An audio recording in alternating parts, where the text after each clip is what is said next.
So, well, let's get to the main event. So, I'm very excited to have Dany Applegate. She is a 2015 graduate of Seattle University.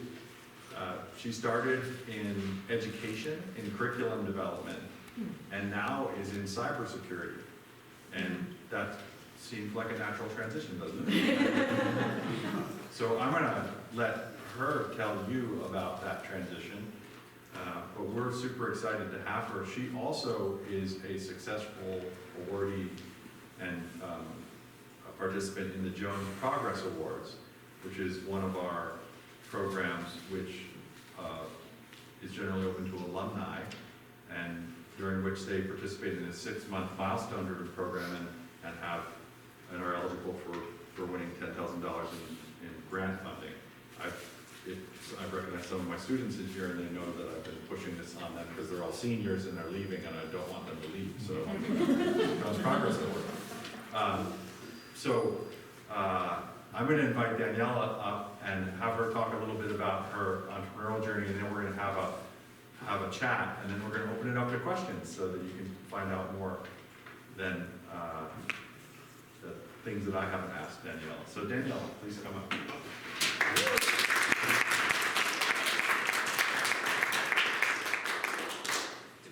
Okay. So, hi everyone, thank you so much for being here. Really great turnout. I was wondering how many people would, be interested in hearing about my journey, about cybersecurity. So, yeah, no, I really appreciate everyone attending, and I hope that, you hear some inspiring words or some, fun information about my entrepreneurial journey and how Seattle U played a role in it. So yeah, as Peter was saying, I graduated from Seattle University in 2015. I majored in digital design. Our cohort professor is Naomi Kasumi, so she's here. Thank you so much. Definitely served as a really big inspiration, really great mentor, and just someone who, really instilled you guys can really achieve anything you want. You have so much potential. You have the resilience to go and do whatever it is that you want to do. So thank you for that. Graduated in digital design. So my background is creative. So graphic design, marketing, I dabbled in when I was here as a student. I was also working as a marketing manager for UREC, University Recreation. I was also a communication assistant for the Center for Service and Community Engagement. I believe it's changed to a different title now. I was always really involved in higher education. I loved, helping students, being in that space, educating people. So that was kind of my natural transition. Graduating from Seattle University, I moved back to Phoenix, Arizona, which is where I'm originally from. And that's when I got into curriculum development. So I was doing visual design and helping create online courses. So that was really my niche. That's where I worked for about 5 years or so, maybe 6. But while I was working, I had created a lot of really great connections here in Seattle, specifically with our now CEO of rThreat, Hugo Sanchez. Always stayed in touch, always had that connection, and made sure to check in, see how he was doing. Whenever I would come into town to Seattle, I would connect with him, so maintaining that relationship. It was February of 2020. I was in Mexico City, because that's where my family's from. So I was there on vacation. Hugo happened to be there at the same time as well for a business trip. And so we're like, hey, let's link up. So we met up, and he was like, hey, Dany, listen. So one of my former coworkers who worked at F5 Networks here in Seattle, he's a software engineer. He created this platform. It's cybersecurity, specifically breach and attack emulation, and it's nearing the beta stage of development, and he thinks this could turn into a startup. He invited me to be CEO, he's gonna be the CTO. Would you be interested in heading our marketing efforts and being our other co-founder? So naturally I was like, wow, cybersecurity, that's something that I have no idea about. I'm not a developer, I'm not a coder, definitely not a hacker. But you know what? I always kind of thought in life of just take some chances, even though if you think you're super unprepared or you're not ready or it's something new and scary, I kind of just developed this mantra of, just say yes. Worst case that happens, that can happen is it doesn't turn out. But if not, it can lead to like a brand new journey or a brand new career path that you might not have ever thought about for yourself or had the opportunity to do. So I said yes. And yeah, that kind of led into, it was just the three of us starting. And that was in March of 2020. So up until this point, I believe we are at 33 full-time employees now. So definitely grew quite a bit during the pandemic. But yeah, that kind of sets us up to the current day. So. Well, that's I love that. Just say yes. I happen to use that in my class, just be warned. So I wonder how, if you could tell us maybe a little bit about whether or not something going on in the world today has affected the market for opportunity for cybersecurity. Yeah, absolutely. So as you all know, obviously there's a big war going on right now, and even prior to that, with the election scandal, there's a lot of current events coming up to, it being related to cybercrime. And prior to that, unfortunately, for a lot of enterprise organizations, cybersecurity was never like a top priority. It was like, yeah, it's important. Yeah, we should have, antivirus. Yeah, two-factor authentication. Yeah, of course. But it was never taken very seriously. So especially with the rise in Bitcoin and cryptocurrency, like a really lucrative, it essentially is a black market for things like ransomware as a service. That definitely exploded in popularity. And it became really easy for amateur hackers to be able to extort a company for $500,000. And you really didn't have to have that much skill to be successful. So just with the rise in that type of cybercrime and lowering the barrier to entry for anyone to be able to take advantage of that, that's when organizations kind of woke up and were like, oh, we should take this seriously. Like, this is a problem. So yeah, that kind of started around about 5 years ago or so. So yeah, ever since then, it's just kind of exploded in popularity. A lot of new vendors are in this space. I think we're up to about 6,000 now vendors in the cybersecurity space developing products. I think in 2021, the overall funding for cybersecurity startups, I think exceeded $1.2 billion total just for that year. So yeah, it's definitely a hot space, and thankfully organizations are now starting to realize that this is important. We should be teaching cyber hygiene, not just for, our executive teams, but for everyone, all the way from the CEO down to, customer service rep. So yeah, and that was kind of what really interested me in cybersecurity, even though I didn't really know anything about the background and how it works, is just, I guess what I always wanted to do was to leave like a positive impact in the world. And I wasn't really sure how to do that. So seeing the need for cybersecurity and seeing how much damage that it could cause, not just to enterprises, but just to everyday people, getting your identity stolen, getting extorted. Right now, extortions through Instagram and through Tinder are huge. I actually know a friend who got extorted through her Instagram account. And yeah, they hacked into her page and told her, send us $5,000 and we'll return your page to you. So it happens to anyone. It's not just companies. So that's where I kind of saw my fit of, okay, I can really make a difference, not just selling a product, but helping everyday people as well. So. That's great. That's really interesting. One of the things that we were talking about earlier, which I thought was really interesting, is that you said that a lot of people that are attracted to the cybersecurity market aren't necessarily trained in cybersecurity, or because when I think of cybersecurity, I automatically think of hackers, white hat hackers, coders, people that have a strong technical background. But you disabuse me of that notion.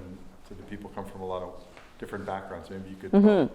Yeah. So that was something that coming into this space, I was very self-conscious of like, I don't know what's going on. Like, I don't know what the basic types of platform and types of security protocols are. So that was always kind of like, where the imposter syndrome comes up, is like, I don't belong in this space. I don't know what's going on. Like, this isn't my background. I'm a designer, I'm a creative person, not this technical software developer.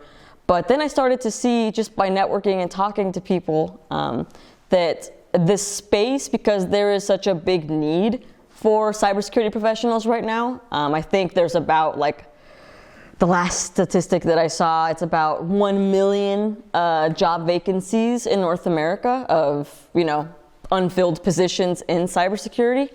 I started just talking to people. Like, there's one really big influencer in cybersecurity. He co-founded a big trade show called B-Sides. It's a national, I think even international event.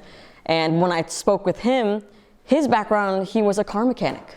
Was not a coder, was not a developer. He was a car mechanic, and then just, kind of made his way into the security field without ever actually going to school and getting a degree in computer science or in, engineering. So I just kept hearing about those stories of, I used to be a teacher. I used to be a hairdresser. So that really made me feel comfortable of like, okay, I can do this. Like, I do belong here because everyone has such a diverse background. And I think it's also really valued in the community as well, even from technical professionals, because when you have like a different background, you can bring a different perspective into the field and just different knowledge base. And so it's really cool. As long as you have a passion and you love the work and you're really dedicated and motivated, it's a relatively easy space to break into. Can you tell us a little bit about how, so I could see that you probably played that role on your team, because I think you described the other co-founders as being more technical, and then you brought the non-technical marketing experience. So can you tell us a little bit about what perspective you brought to the company? Yeah, so when I joined the team, our CTO, Jesus, he was the one that created the software. He had a team just of himself, like he was, funding it, self-funding, bootstrapping the development of the software. I think at that point in time, he had about 10 or so developers working for him full time. So when Ugo and I came onto the team, we were the first non-technical members of rThreat. So Ugo, he was always in tech sales, like that was his domain. Tech sales, business development. I brought the more creative marketing and more education.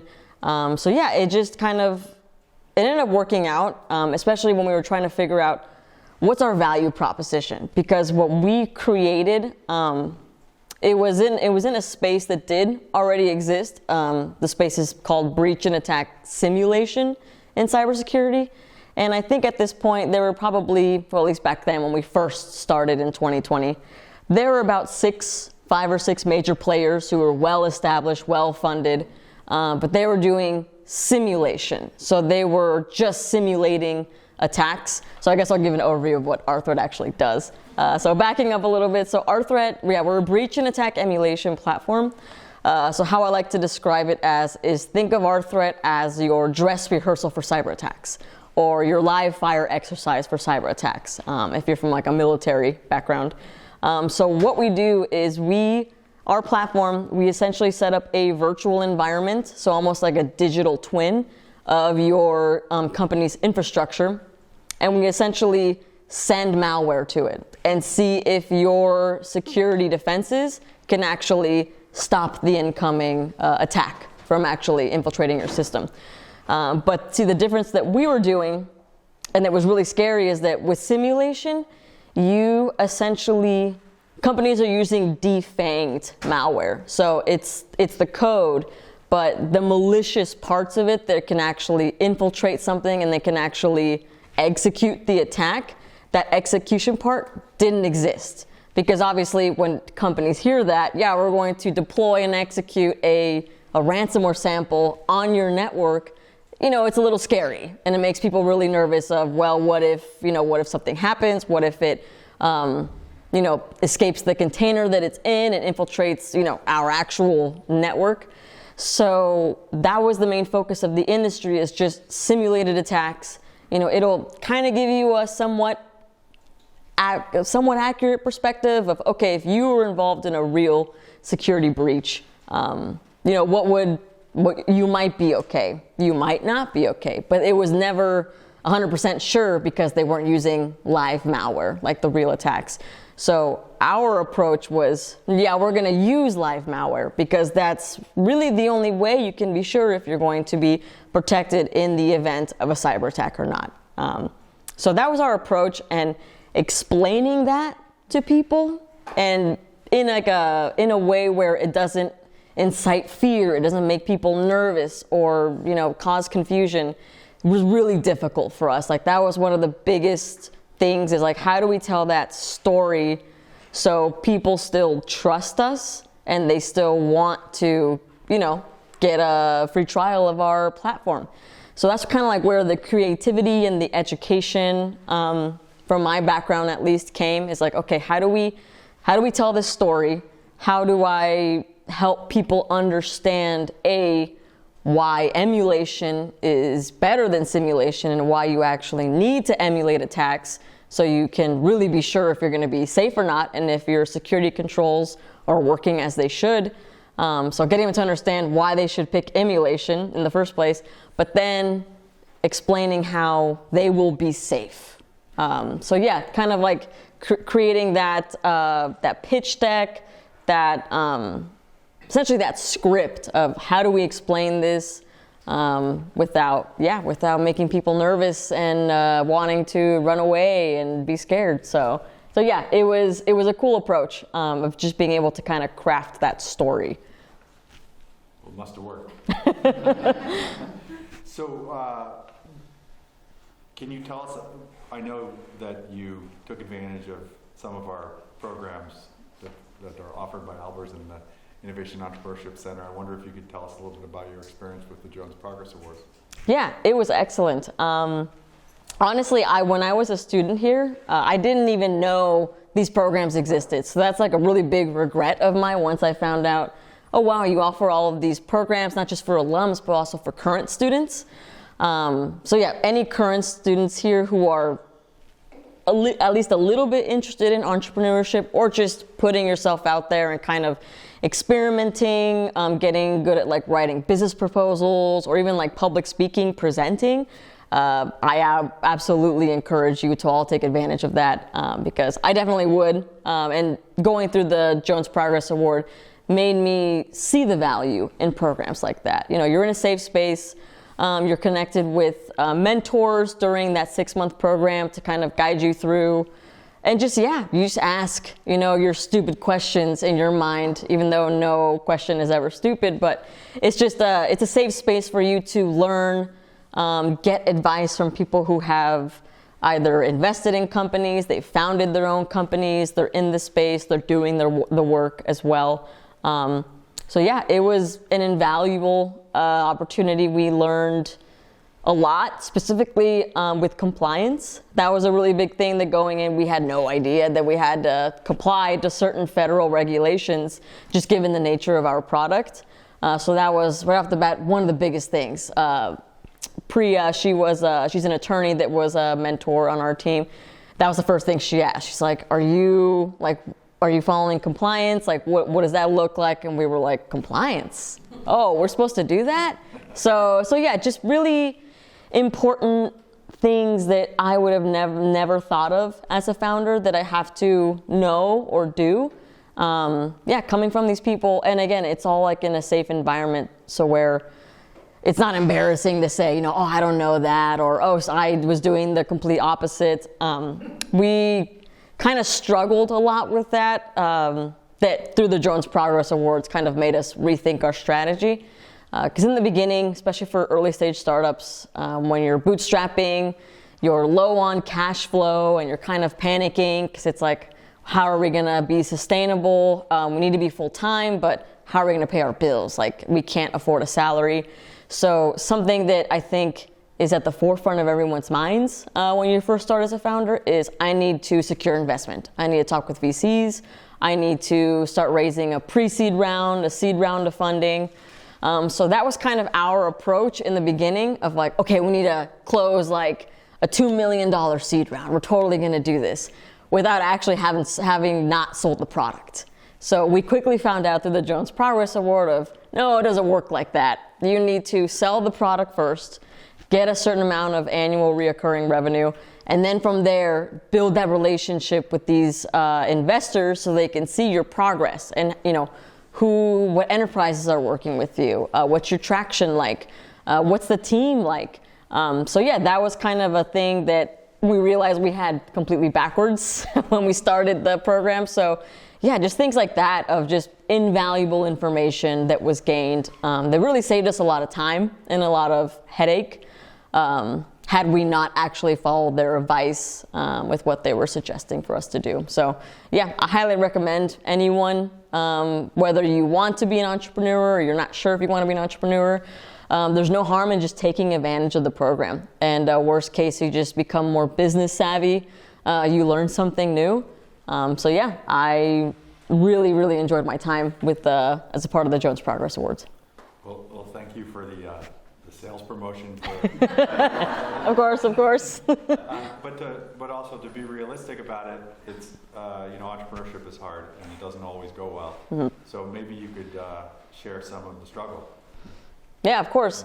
So yeah, we at first when we started rThreat, none of us were full-time for the most part. We slowly started getting full-time, so it was like working 2 full-time jobs at the same time.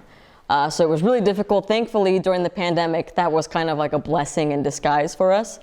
We were able to all work from home, so it was kind of easier, doing some of your normal 9-to-5 work and then switching over to rThreat, maybe going into a meeting, doing some work. So that actually really benefited us, even though it was a difficult time for obviously everyone. So yeah, kind of just juggling your 9-to-5, your full-time, and then, trying to create a company and get it to a point where it's sustainable enough for everyone to jump on full-time and receive a salary. So it was about, I want to say September of 2020. Yeah, September 2020 was when we raised enough. We raised a friends and family round of funding, and that was enough cash. Okay, so we could all go full-time and receive, a tiny salary, but at least it pays the bills.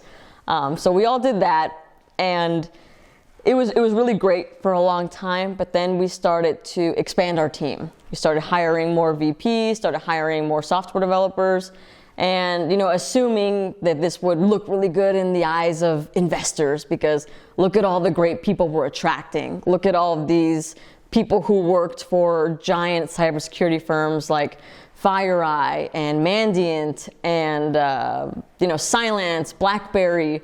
They're all from these large, well-known companies who quit their jobs and came to work for us for a reason. So that was kind of like another one of our strategies of hopefully that attracts more interest, because something that we would face a lot is, well, you guys aren't from this field. You are not former executives. You are not former directors in cybersecurity. You're kind of just underdogs. And that was really the truth. So that was something that we were kind of a small hurdle that we were seeing. So we were trying to figure out, okay, like how can we validate ourselves as founders and as a company? So that was one of our strategies, which worked for a little bit, but then it backfired because we kind of started running out of money, because you're hiring all these people and all these people are expecting a higher salary, and sales aren't coming in or small deals aren't coming in, and we were expecting these giant, $500,000 deals. So again, struggles with money, and even just like, I think in the startup world, grinding and kind of hustling is, I think in a way, romanticized. Like, yeah, you gotta work 60-hour weeks. You have to, sleep only 5 hours and get back up and do it all over again. So we were working at I think for a solid 8 months or so, 7 months or so, I was easily working 60 hours a week. I was operating on 110% energy, and it did, in some ways it did pay off. We, joined the Jones Progress Awards. I was accepted into an accelerator program through Microsoft's Women in Cloud partnership for female founders in tech. Hosted tons of webinars that got insane turnouts that I was hosting myself with really big names in cybersecurity. I think at our highest attendance rate, I think about 500 people joined live. So it was just stuff that's unheard of, even for big enterprises, but it was because we were practically killing ourselves to scale rapidly to a point where investors would be like, oh, okay, yeah, like we see the traction, we want to invest, let's move forward. But that also has its drawbacks. Burnout is very real in the field. So yeah, running on 110% for months and months and months on end. And, neglecting your personal life, neglecting your mental health, neglecting your rest. I think for a solid year, I didn't take a vacation. I just worked and worked and worked weekends. So yeah, that definitely takes a toll on you. And that was something that I really wasn't expecting. The whole time I think we were so concerned about doing the work and proving ourselves through the work that we just neglected no, you have to rest and restore. You have to take care of yourself, take care of your mental health, take care of your emotional well-being. So yeah, it kind of got to a point where it started falling apart a little bit. We grew too big for us to be able to successfully manage it. So a lot of people quit on the US team. I ended up leaving the full-time position. Now I just do like consulting work for them. I went back to my original 9-to-5 job because, yeah, I was just burnt out. I was super tired. And I just realized that I wish someone would have told me that or emphasized that in the beginning of my journey of you have to set boundaries. Don't work more than 40 hours a week. I log off at 5 p.m. and I'm not taking any phone calls. I'm not taking any meetings. It can wait till tomorrow. It can wait till next week. So yeah, I think you really kind of go down that rabbit hole of trying to put in so much work and scale. Like that's just something that everyone emphasizes. You gotta, rapidly scale, a hyper scaling stage. So yeah, that's great and all, but at the same time, you can't scale if the founders and the team wear themselves out, and then you can't work anymore. Waking up every morning is painful, and doing the bare minimum is an incredibly difficult task to do. So yeah, that's kind of where I'm at currently as a founder of like, okay, let's take a step back. Let's, integrate everything that I've learned over the last almost 2 years. Much needed rest, trying to still move out of that burnout that I experienced about 6 months ago.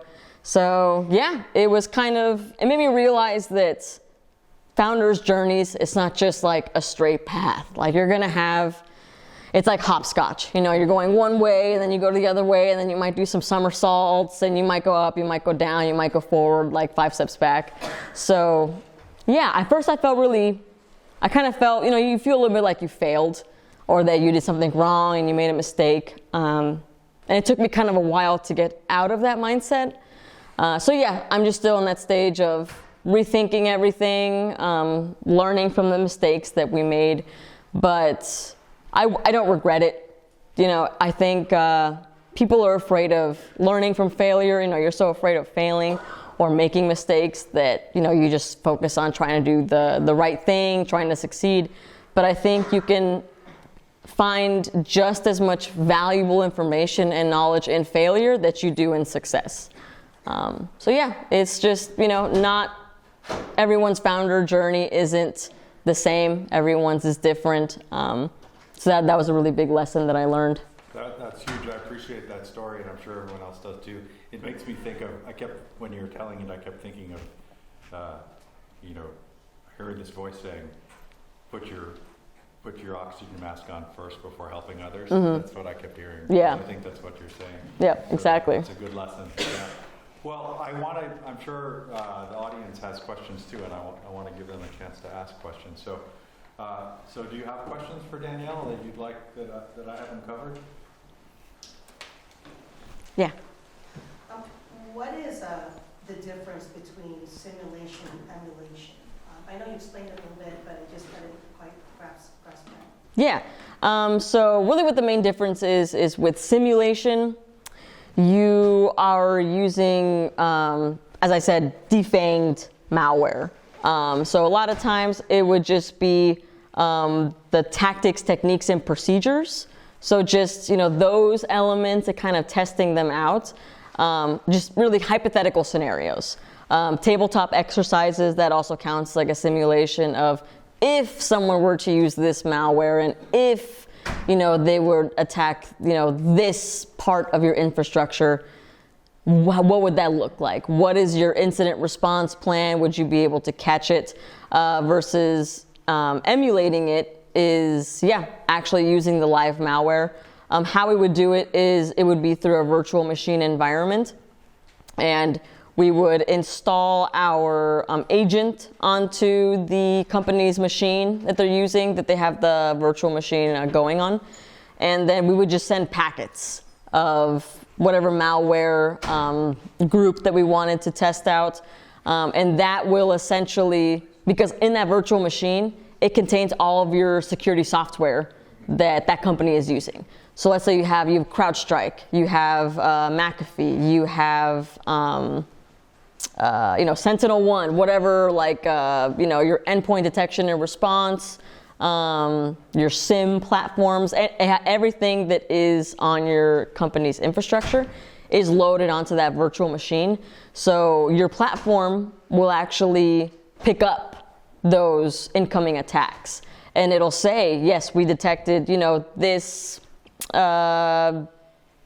crypto miner. We've quarantined it. This is what it did. It didn't get past these certain protocols, or nothing happens. And that's when your machine gets compromised. It's Jesus created some really fun, scary things, like the screen goes black and this scary doll face appears and it says you've been hacked, and send us $50,000 in Bitcoin to this address. You have 24 hours or we're going to wipe all of your files and sell them on the dark web. It's really just using those live malware samples, because with simulation, you can't do that because you're not actually sending anything malicious. So it's never going to notify your platform. A lot of times what organizations will do is they'll just look on virus total. That's kind of like a malware database almost of known malware samples. That's another good point I didn't cover. So with simulation, you just use known malware samples. So that's just any sort of known ransomware or a malware file type that is widely known. It's been around for a really long time. For example, WannaCry. That was a big ransomware that I think back in the early 2010s. It was a big story. It almost wiped out the entire internet until, some guy noticed it, caught it, contained it, and it just averted this giant disaster. So that would be a known malware sample because it's, it's widely known. It's been around for years. So they would just test using that, but they would just look at your platform. Let's say you're using an endpoint detection and response platform, and they would compare it to the known malware samples in a database such as that and see, that's known, and so your platform does pick it up. So in theory, you should be protected because that's a known malware sample. Your platform is aware of it, so you should be fine. But again, they never actually execute any of those file types that we're sending. So they never actually arrive to a virtual machine. It's just kind of hypothetical. Does something light up? Yeah, it might. But again, it never actually arrives to that endpoint. How do you handle that? How do you handle that? The confidentiality, question. Right? Because here you are, you're a company, and you're testing it, and you want to sell me this, and so I'm going to give you my box of network, and you're going to put your stuff in there. And how do I know you're not extracting it out? Or how do I know that my stuff is safe? Or is there a way that you guys can get into that? Yeah, it's through, so our packets only go one way. I mean, the only thing that ever is sent back into our platform is notifying us, did it bypass your firewall? Yes. Did it notify, your endpoint detection and response platform? Yes. So really we just get yes, no questions just from those security tools that you're using. We never actually go in and like dig through the files or anything. That never happens. Usually the biggest confidentiality thing that luckily we haven't gotten in trouble for necessarily, but companies don't like it when you use like a ransomware file type and their platform fails to catch it. So that's why whenever we do our demos, we try to, we have people sign NDAs, all that stuff, because we make a lot of companies look bad because what they're claiming that they can do is actually incorrect because we just proved them wrong because, they couldn't stop that attack that they're claiming they can. So that's kind of like the only gray area that we've tried to mitigate as much as we can. Hopefully that clarifies it. Naomi? Oh, sorry. I hear all the time from starting out software developers or people who have no tech background at all with their experience of imposter syndrome. Like, what was your journey like? Did your company provide any training or did you seek that out yourself, like from taking courses or whatsoever? Yeah, that's a great question. So I actually didn't. I did experience quite a bit of imposter syndrome. Again, just not being from the cybersecurity space, being young. Like I was always by far the youngest person in the room, easily by 10 years. Full disclosure, I'm only 29, and usually like my coworkers are like in their 40s or above.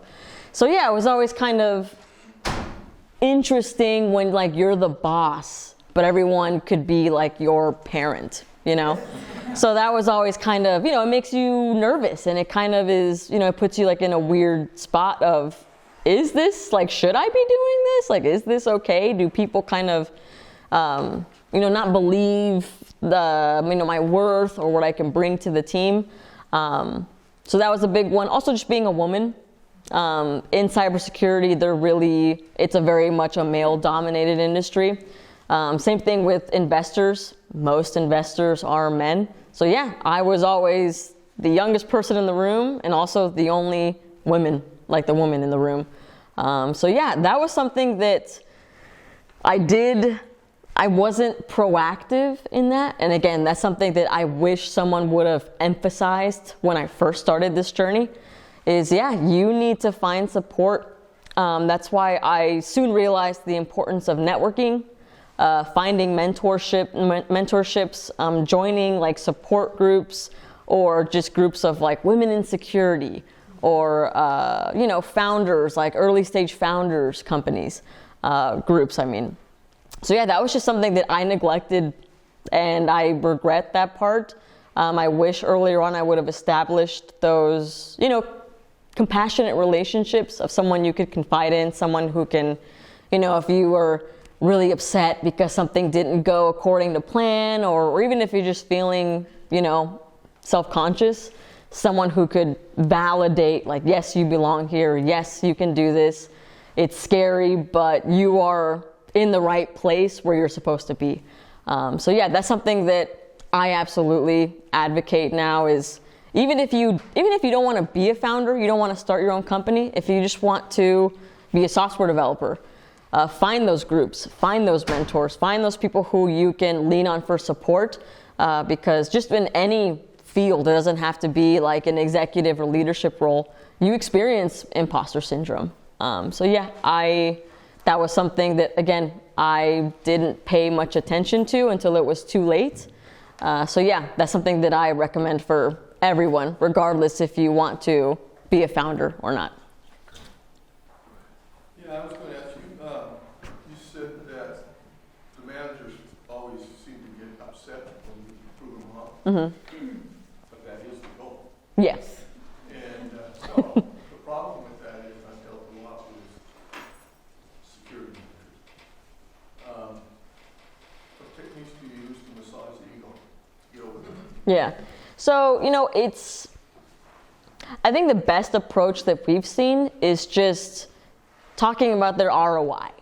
You know, they're paying sometimes $1 million contracts to have this security tool that they're using. So a lot of times if you just start talking about money, like you're investing all of this time, all of this, money into this platform that doesn't work, maybe you should reconsider that. So that kind of flipping it on them a little bit and saying, well, you know, how about rethink this contract, rethink this thing. A lot of times when you bring up money, how they can save or how it's like not a good investment for them, then it kind of changes the tone a little bit of, oh, well, yeah, why am I paying for this if it's not actually working? So that would work. Unfortunately, though, we've encountered, especially with, upper, like a CISO, for instance, a lot of them just don't care. A lot of them are just like, we do this for compliance. We meet our compliance. We have everything in place. If we get breached, oh well, it was bound to happen anyways, which to a certain extent is true. There is a mentality and security of, assume that you're breached. Always assume that you're breached. Because, people are going to come up with so many new 0 days that it's almost inevitable in a way to become 100% secure. Like 100% security does not exist. It's just, you can get really close, but there's always going to be some sort of vulnerability that someone is going to discover that you can just bypass all the tools that you have in place. Some, upper executives just kind of had that mentality and they just are like, I don't really want to go through the hassle of canceling that contract, finding a new vendor, reorganizing our entire process for how we, do that certain part in the security infrastructure. Is that changing, especially in the field of Bitcoin? Where the money actually is the issue and you can't afford to have it, Mm-hmm. So the Bitcoin thing is really interesting. At the height of the pandemic, specifically in the medical sector, there was a huge increase in ransomware attacks. The topic of Bitcoin came up. And for a while, people were considering, do we outlaw Bitcoin? Like, do we just make it illegal to use cryptocurrencies?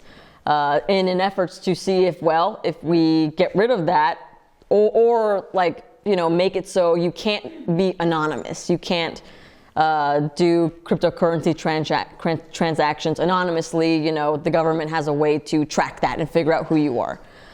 So that was a part of the conversation, but it never really got anywhere. The people who were advocating for cryptocurrency, it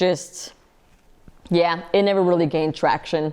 It was just a thought, but they were pretty much saying that it wouldn't really be that possible. Mm-hmm. Yeah. I had a question I've been thinking about, which actually I had time to think about, given your story is a more interesting question. My first question was, did you get a lot of attacks from competitors, since that seems like a natural way to show how good you are? Yeah. Which is interesting. But then the point that you brought up as a founder, choosing to be a founder still, obviously, but also going back to a job that allowed you a bit more stability and just away, taking a break. And I'm wondering, is that a strategy in general for the company moving forward, assuming it does move forward in what you're doing, to have people who are participating as contributors, but also having another job as part of the sustainability aspect of your company moving forward? So whatever was more interesting of those two questions. I'll do the first one first. So we never experienced any attacks towards us. Jesus, our CTO, he is actually, before he went into his professional cybersecurity career, he was actually a black hat. That's why he has this really in-depth knowledge of how a threat actor thinks and what that mentality is like. So that's his whole background. I think his entire, up to his maybe early 20s, that's what he was doing. He was just a black hat hacker. I never really got into it too much with him, but we would ask that, Jesus, are we safe? Should we worry?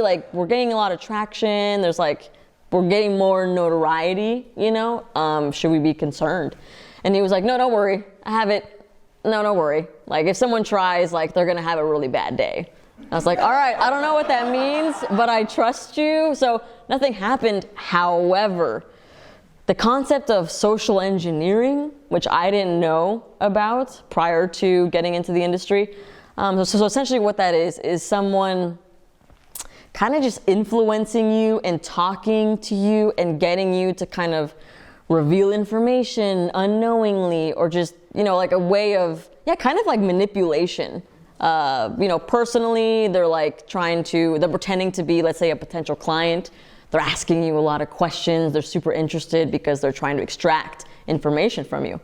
So we experienced that firsthand once in person. It was at a big trade show in Las Vegas. There was, you know, everyone who's a cybersecurity vendor is there to some capacity. And yeah, we were all going out, you know, celebrating after one of the trade show nights, and a guy appeared. And we were like, who's this guy? But, you know, you're among so many people that you're like, oh, well, you know, maybe he's so-and-so's friend. And I didn't really think much of it. I was like, yeah, he's a guy, he's walking with us, okay. And then we were with a potential client of ours who is also an ethical hacker. And that guy was watching this guy that just showed up in our group. So, you know, the night goes on, we're just kind of chatting, and this individual approaches our CTO. And at this point, you know, we've had a few drinks, so everyone is like super excited and open to talk about it. And so this guy is kind of, you know, asking really serious questions to Jesus, like, you know, so how does tell me about the platform. How does it work? You know, what made you create it? And then he started bringing up really specific questions of one of our competitors. How does it compare to, like, for instance, this platform? Like, what's the difference? And I wasn't really paying attention, but the individual, the potential client we were with, he was like, hey, I don't know if you're aware. Do you know who that person is?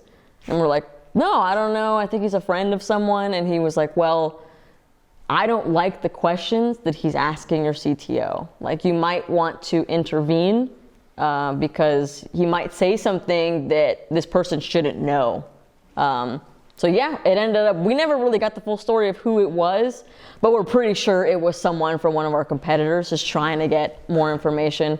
There's a few other stories of that too, just online, of through the grapevine you hear, you know, one of our competitors, you know, caught wind of us, and now they're, you know, they send out to all their sales reps, somehow get a demo of their platform, and we need to know what they're doing and how it's different from us.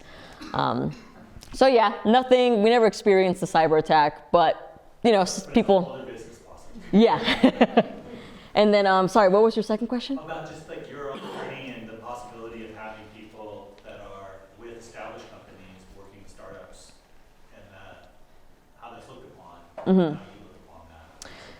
Yeah, so it exists. We were working with one big medical company. You know, full disclosure, they were like, you're too new for us. However, we can help you work through like the procurement process for working with a big enterprise company. Because, you know, oftentimes if, you know, there's government contracts involved, the enterprise is involved with government contracts. So all their vendors they have to meet certain, you know, compliance requirements. And we were at a point where we just couldn't afford to get those, you know, get certified in that specific, you know, compliance certificate. So it exists, but it was honestly difficult for us to kind of really create a solid relationship with a company who was willing to work with us and willing to, even though we're not ready yet, still maintain that relationship, still maintain that interest. So when we do get to that point with their help, we can easily form a partnership. So yeah, I wish more large organizations were open to that. I know it's a lot of work. I understand that, but yeah, that was something that was a little unfortunate that I wish would have been more prevalent. All right, we have time for one more question. Jerome. You win. I was wondering, did you guys, did you work with many different insurance companies? So that was one of our we had that thought because obviously cyber insurance, really big, especially with the ransomware attacks. So yeah, we were trying to figure out a way for us to partner with insurance organizations. If let's say they pass an rThreat assessment, they get, a better deal on their insurance policy. And if they don't, maybe they pay for, the price increases. So we had that thought. We did have some conversations with some groups, but nothing ever came to fruition. But it is a possibility, and it's something that made sense for all parties, but it just never really got to anywhere.